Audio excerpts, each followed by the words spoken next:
It was quite by accident I discovered this incredible invasion of Earth by life forms from another planet.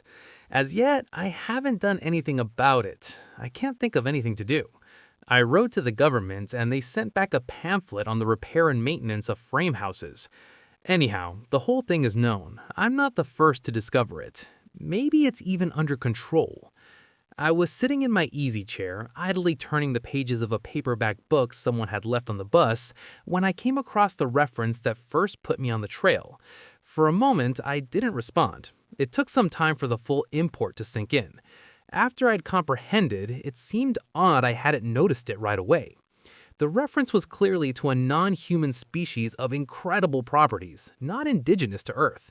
A species, I hasten to point out, customarily masquerading as ordinary human beings. Their disguise, however, became transparent in the face of the following observations by the author. It was at once obvious the author knew everything and was taking it in his stride. The line, and I tremble remembering it even now, read, "His eyes slowly roved about the room." Vague chills assailed me. I tried to picture the eyes. Did they roll like dimes? The passage indicated not. They seemed to move through the air, not over the surface, rather rapidly apparently. No one in the story was surprised. That's what tipped me off. No sign of amazement at such an outrageous thing. Later, the matter was amplified. His eyes moved from person to person. There it was in a nutshell. The eyes had clearly come apart from the rest of him and were on their own. My heart pounded and my breath choked in my windpipe. I had stumbled on an accidental mention of a totally unfamiliar race, obviously non-terrestrial.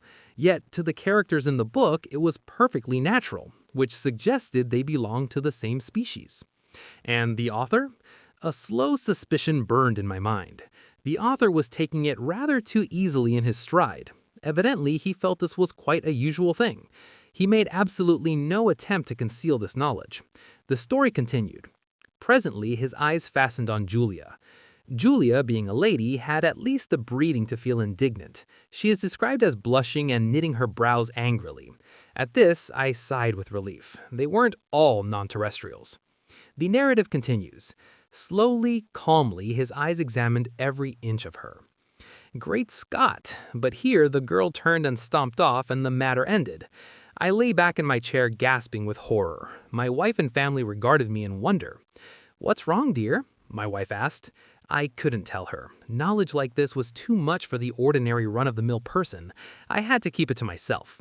"Nothing," I gasped. I leapt up, snatched the book, and hurried out of the room.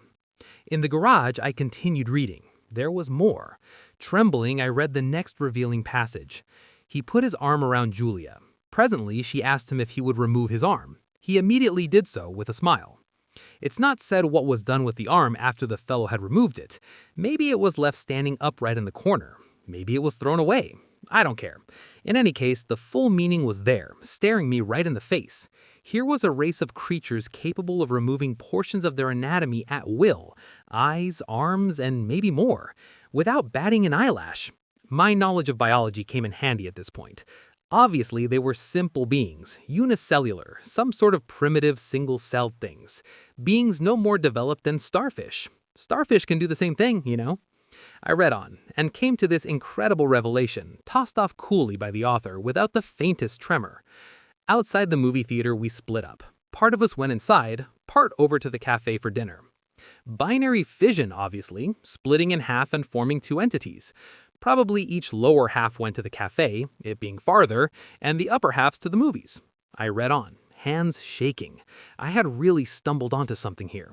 My mind reeled as I made out this passage. I'm afraid there's no doubt about it. Poor Bibney has lost his head again. Which was followed by, and Bob says he has utterly no guts. Yet Bibney got around as well as the next person. The next person, however, was just as strange. He was soon described as totally lacking in brains. There was no doubt of the thing in the next passage. Julia, whom I had thought to be the only normal person, reveals herself as also being an alien life form similar to the rest.